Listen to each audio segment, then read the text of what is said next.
Hey guys, आज के इस वीडियो में हम डिस्कस करने वाले हैं एक्ट 1 सीन 2 के एक्सट्रैक्ट नंबर 9 और एक्सट्रैक्ट नंबर 10 के आंसर्स को। अगर आप आज इस चैनल पे पहली बार आए हैं और आपको वीडियो पसंद आती है तो प्लीज़ इस चैनल को सब्सक्राइब कर लीजिएगा और नोटिफिकेशन बेल भी ऑन कर लीजिएगा ताकि जब भी एक नई वीडियो अपलोड हो आपको नोटिफिकेशंस मिल जाएं। एंड अगर आप एक पुराने व्यूअर और सब्सक्राइबर हैं then you are welcome back. अब बिना कोई टाइम वेस्ट किए चलते हैं हमारे एक्सट्रैक्ट नंबर 9 की तरफ, जो लाइन्स हैं एरियल की तरफ से, जहां एरियल कह रहा है safely in harbour is the king ship in the deep nook where once thou callest me up at midnight to fetch dew drops from the still vexed Bermoothes, there she's hid। तो यहाँ aerial कह रहा है Prospero को कि जो king Alonso की ship है उसको उसने सेफली पार्क किया है समुद्र के उस कोने में जहाँ पर एक रात ठीक 12 बजे प्रॉस्पेरो ने एरियल को बुलाया था और उसको कहा था कि वो बरमूडा आइलैंड्स पे जाए जो अभी भी बहुत ज़्यादा तूफानों से घिरे हुए हैं, और वहाँ जाकर शीत की बूंदें या ड्यू ड्रॉप्स कलेक्ट करके लाए। उसी जगह पर किंग अलोंसो की शिप को छुपाया है एरियल ने। The mariners are under hatches stout who with a charm join to their suffered labour I have left asleep.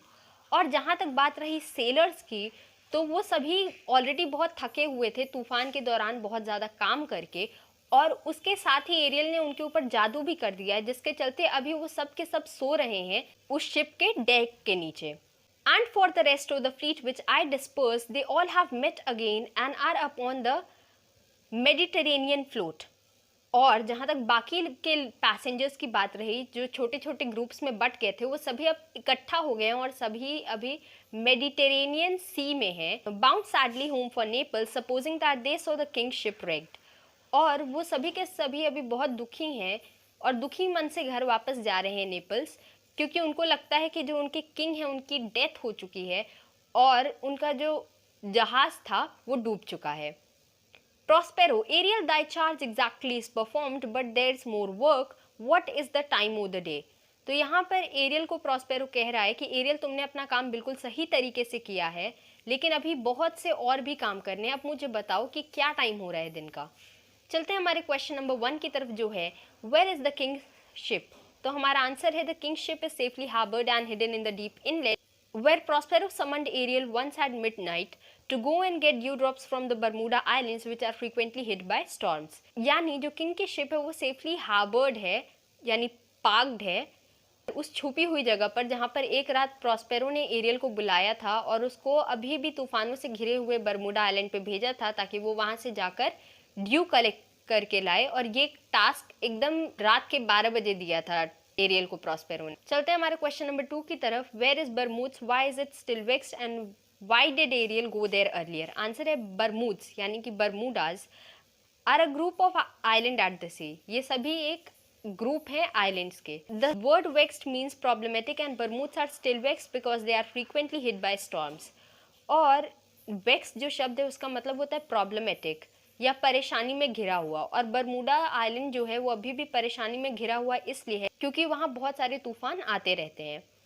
Aerial went there once to fetch dew from the Bermoothes as per Prospero's command. यानी एक बार aerial Bermuda पे इसलिए गया था ताकि वो Prospero का दिया हुआ काम पूरा कर सके। क्वेश्चन नंबर 3 है where are the mariners, where are the rest of the fleet. तो आंसर है मैरिनर्स मीन्स सेलर्स, यानी मैरिनर्स का मतलब है जो नाविक थे, जो सेलर्स थे। They are all asleep below the deck of the ship, यानी वो सभी के सभी अभी सो रहे हैं जो शिप की डेक है उसके अंदर। Ariel had scattered the rest of the fleet during the tempest, later they met and gathered in the water of the Mediterranean sea and were now returning back to Naples. और जो बाकी के fleet की बात रही तो वो सभी के सभी तूफान के दौरान बिखर गए थे और अभी वो फिर से मिल चुके हैं और अभी मेडिटेरेनियन सी में हैं और अभी वो दुखी मन से वापस नेपल्स जा रहे हैं। क्वेश्चन नंबर 4 है what did the people in the rest of the fleet think about the king and his ship. तो आंसर है the people in the rest of the fleet thought that the king had died along with the wrecking of his ship in the Tempest.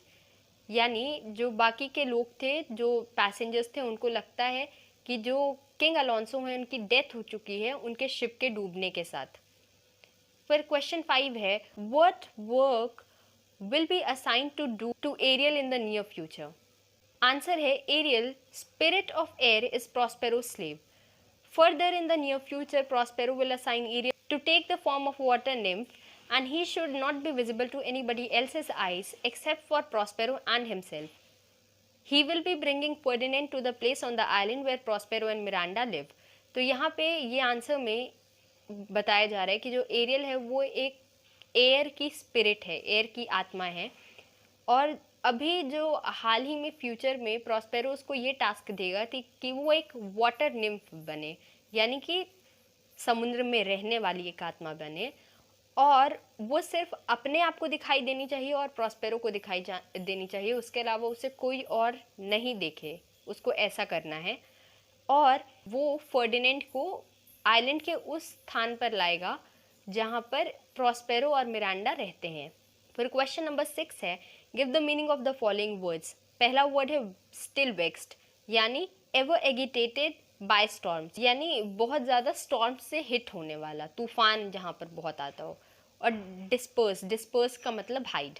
चलते हैं हमारे extract number 10 की तरफ, जो read करता है, this blue eyed hag was hither brought with child. यहाँ पे ये प्रॉस्पेरो की लाइन्स हैं और वो सिकोरेक्स नाम की एक चुड़ैल की बात कर रहे हैं, और वो कह रहा है कि वो नीली आंखों वाली चुड़ैल यहाँ एक बच्चे के साथ आई थी। And here was left by the sellers, और यहाँ पर उसे सेलर्स ने छोड़ दिया था। Thou my slave as thou reposest thyself was then her servant, यानी तुम जो अभी मेरे स्लेव हो, तुमने मुझे खुद बताया था कि उस समय तुम उसके सर्वेंट हुआ करते थे। And for thou wast a spirit too delicate to act her earthy and abhorred commands, refusing her grand hiss, यानी और क्योंकि तुम एक बहुत ही काइंड हार्टेड आत्मा थे और तुम्हारे लिए जो भी उसके हेटफुल कमांड्स थे, उसकी नफ़रत से भरी जो भी आदेश हुआ करते थे, वो तुम बिल्कुल भी फॉलो नहीं करते थे, तुम उनको करने से मना कर देते थे।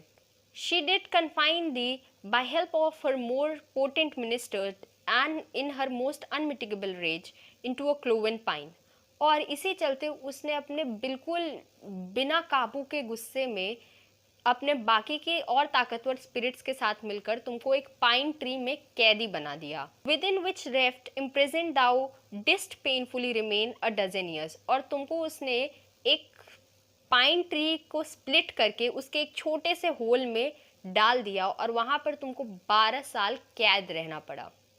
सो अब चलते हैं हमारे क्वेश्चन नंबर 1 की तरफ, जो है who is the blue eyed hag, from where did she come to the island, What is said about her earlier in the scene? तो आंसर है the old ugly witch Sycorax who had blue eyes is the blue-eyed hag. She came to the island from Argier, which is now called Algiers. यानी जो बूढ़ी बदसूरत चुड़ैल है जिसका नाम सिकोरेक्स है, उसी को ब्लू आइड हैग कहा गया है, और ये वो इस आइलैंड पे अर्जियर्स नाम की एक जगह से आई थी जिसको अब लोग अल्जियर्स के नाम से जानते हैं। Earlier in the scene, Prospero was telling Ariel that Sycorax was thrown out of Algiers for committing many crimes and for performing the kind of magic which was too terrible to even describe. यानी Prospero aerial को याद दिला रहा था, बता रहा था कि जो ये चुड़ैल थी उसको अल्जियर्स से निकाल दिया गया था इस वजह से क्योंकि वो इस तरीके के जादू को परफॉर्म करती थी और ऐसे ऐसे काम करती थी जिसको डिस्क्राइब करना भी बहुत ही बुरा लगता है। The only reason why the people of Algiers didn't kill her was that she was pregnant. और एक लौता कारण इसकी वजह से एल्जियर्स के लोगों ने उसको मार नहीं डाला, वो ये था कि वो प्रेग्नेंट थी। फिर चलते हैं हमारे क्वेश्चन नंबर 2 की तरफ। What was the relationship between Ariel and the old hag?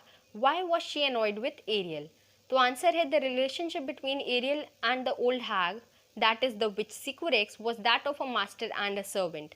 यानी एरियल और चुड़ैल सिकोरेक्स के बीच एक मास्टर और एक सर्वेंट का रिश्ता था।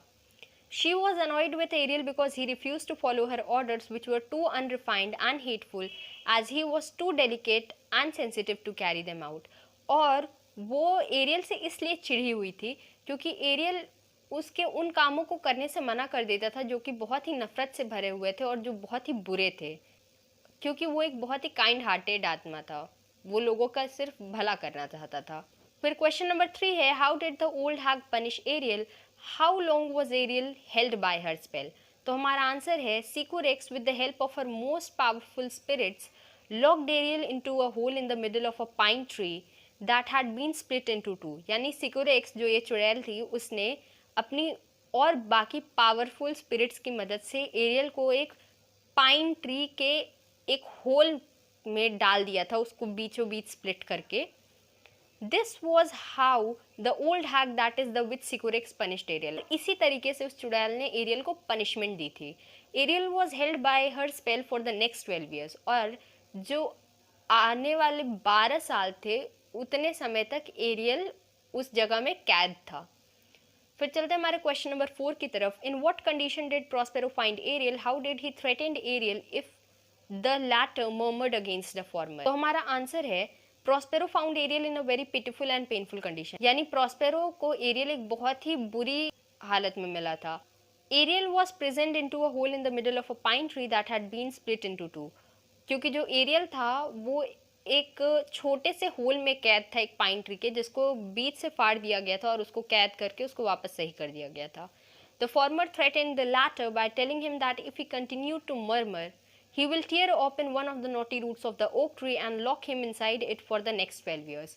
और प्रॉस्पेरो ने एरियल को ये धमकी दी थी कि अगर उसने कंप्लेन करना नहीं छोड़ा तो वो जो ओक ट्री के गठीले रूट्स होते हैं उनमें से एक गांठ को खोलेगा, उसके अंदर एरियल को फिट कर देगा, उसको बंद कर देगा, और आने वाले अगले 12 साल एरियल उसी में कैद रहेगा। फिर क्वेश्चन नंबर 5 है, who liberated Ariel from his punishment, what conditions were put on Ariel after liberating him. हमारा आंसर है Prospero liberated Ariel from his punishment, यानी प्रॉस्पेरो वो इंसान था जिसने एरियल को आज़ाद किया। The conditions put upon Ariel after being liberated was to follow his commands and complete the tasks allotted to him by Prospero। और aerial के ऊपर ये कंडीशंस आई कि वो प्रॉस्पेरो के आदेशों का पालन करे और उसको जो भी काम दिया जाए वो अच्छे से पूरा करे। फिर क्वेश्चन नंबर 6 है, give the meaning of the following words as they are used in the context of the passage. हमारा पहला वर्ड है अबॉर्ड, अबॉर्ड का मतलब हेटफुल, और हमारा दूसरा वर्ड है अनमिटिगेबल, अनमिटिगेबल मतलब रिलेंटलेस, जिसकी कुछ बराबरी ना हो, जिसको तुम रोक ना सको, जिसके ऊपर तुम्हारा कुछ कंट्रोल ना हो। सो गाइज, होपफुली आपको ये वीडियो पसंद आई होगी। प्लीज़ इसे लाइक कर दीजिएगा, चैनल सब्सक्राइब कर लीजिएगा, नोटिफिकेशन बेल ऑन करना मत भूलिएगा। I will see you in my next video.